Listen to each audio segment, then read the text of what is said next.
वास्तव्य करत असू देवा महाराज, मला वाटतं प्रत्येकाला मरणाचं भय आहे, प्रत्येकाला यमदूत नेतील याचं भय आहे.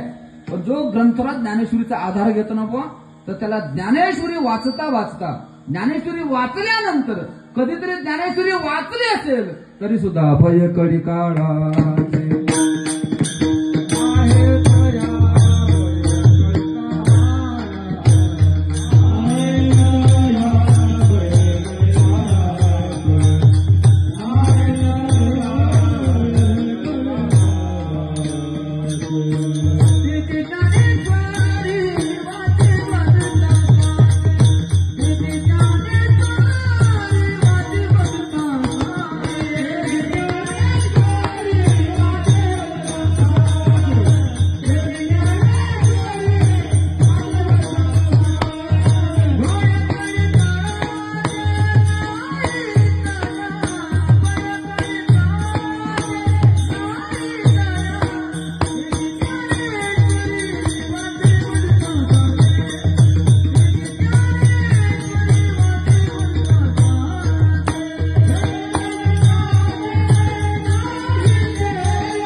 बदता साचे भय कडी काळाचे नाही. ते एखादं प्रमाण जर आठवलं नाही तर विषय सोडून द्यायचा.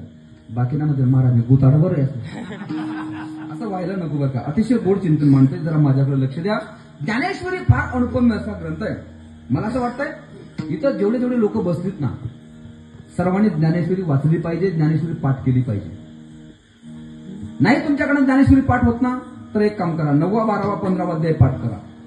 तुमच्याकडनं ते पण शक्य होत नाही ना, तर 18व्या अध्यायामध्ये 9 पसायदान नावाचं प्रकरण आहे, ते पाठ करा. इथं बसलेल्या प्रत्येक मंडळीचं ज्ञानेश्वरी पाठ पाहिजे, नसेल ज्ञानेश्वरी किमान हरिपाठ तरी पाठ पाहिजे. ऐकताय ना, सर्वांचा हरिपाठ पाठ पाहिजे. तुमचा नसला चालेल, गायकांचा तरी हरिपाठ पाठ पाहिजे. तुमचाही नसला तरी चालेल, मृदंगाचार्यांचा हरिपाठ पाठच पाहिजे, भले कीर्तनकारांचा नसला तरी चालेल. हो, सध्याच्या काळामध्ये ज्याचा गाथा पाठ आहे त्याला तुम्ही बोलवत नाही, जरा हरिपाठ पाठ नाही त्याचा तारखा मातीत. अशी गंमत आहे. नाथाच्या घरचे उलटे कोण नाही का. ज्ञानेश्वरी प्रत्येकाने पाठ केली पाहिजे. व आता जरा मी फक्त नामदेवरायांचं एक थोडे गोड प्रमाण सांगतो, फार गोड आहे.